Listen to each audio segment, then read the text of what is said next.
Isang grupo ng mga estudyante sa Kidapawan City.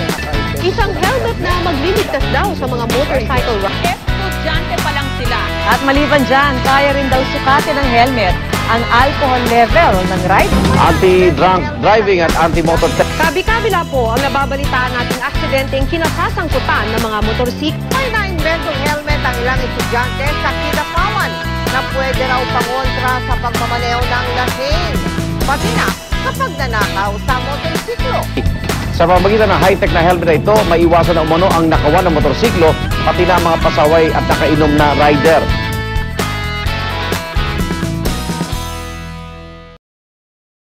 Estudyante pa lang sila. Hindi pa mag-graduate, pero mga inventor na. Sa kanila kayang pagtanda, ano pa kaya ang maiimbento nilang kapaki-pakinabang? Ang isa pang humaharurot na problema sa lansangan ngayon, mga lasing na driver ng motorsiklo. Katunayan dahil dito, Marso pa lang, umabot na sa mahigit 3,000 ang bilang ng mga motorcycle-related accident sa bansa. Liban sa paglalaan ng motorcycle lanes, may nahagip daw na solusyon sa suliraning ito ang mga electrical engineering students ng Notre Dame College sa Kidapawan, Cotabato.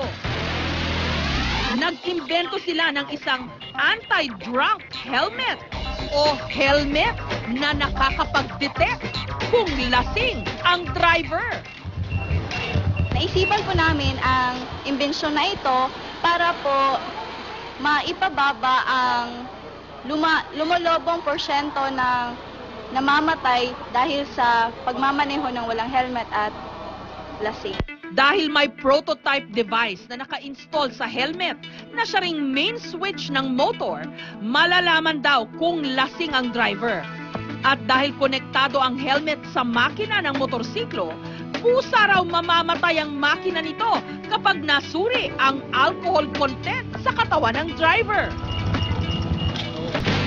Sa galing ng mga inimbento ng ilan nating mga kabataan, huwag na tayong magugulat kung ang mga susunod na Albert Einstein, Thomas Edison, Alexander Graham Bell, pati na si Steve Jobs, manggagaling sa Pilipinas.